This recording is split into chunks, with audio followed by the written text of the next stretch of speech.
My name is Alain, and I'm from the Rudner Lab. Today, I'm excited to present to you all my project entitled Exploring the Regulation of Mitotic PP2A-Rts1 Activity on Cdk1. But before jumping into that, in order to have a better appreciation of my project, I'm going to quickly touch on the topic of the cell cycle. And so, as we all know, all actively dividing cells undergo a series of events collectively known as the cell cycle. Considering how important these events are, order is important. And so, how exactly does this happen? Simply put, to ensure proper ordering of such crucial events, there are mechanisms known as cell cycle checkpoints that are put in place. For example, for cells to transition past the G2M checkpoint, a spike in activity of the master regulator of mitosis, cyclin-dependent kinase 1, is required. Current models of this mechanism propose that the increase in Cdk1 activity is mediated by the phosphorylation status on a conserved tyrosine residue. In fission yeast and humans, this checkpoint is regulated by the kinase V1 and the phosphatase Cdk25.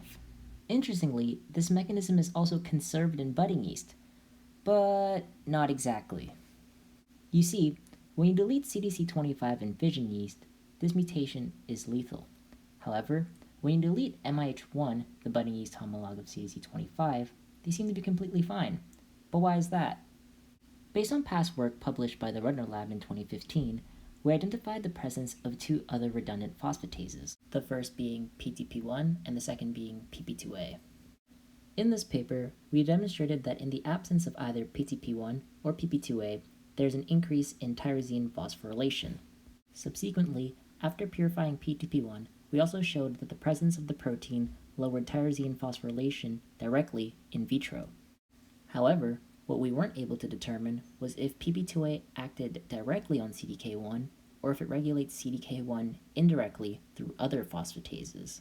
And so, my project aims to understand how PP2A works to regulate the phosphorylation status of the conserved tyrosine residue on Cdk1.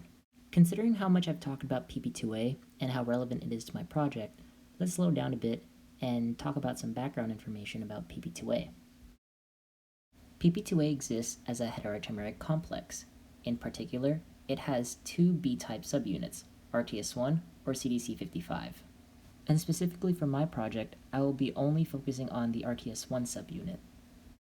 So now we get into my project, where we think PP2A-RTS1 could regulate the phosphorylation of Cdk1 directly or indirectly.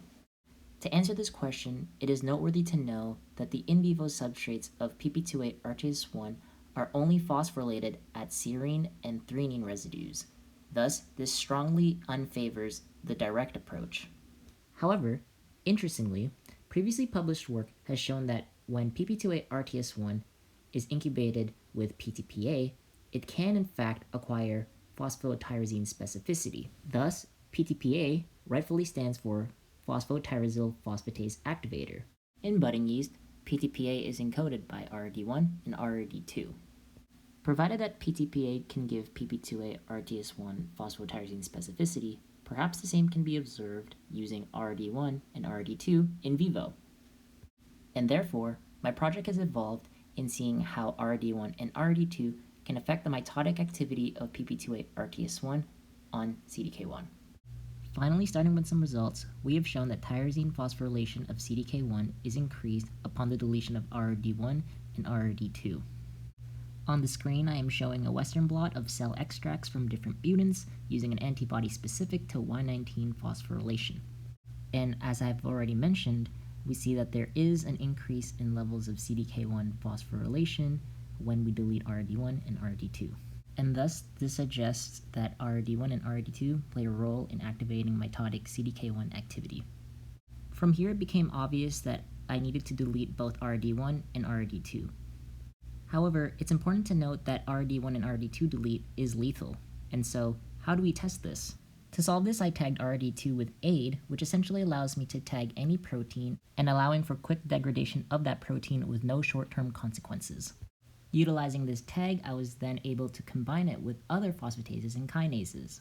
Using a serial dilution assay as you see on the screen, it was clear that RRD1 delete and RRD2 aid genetically interacted with both MIH1 and PTP1. So to close, I concluded that these proteins must have some role in regulating mitotic entry via Cdk1 phosphorylation.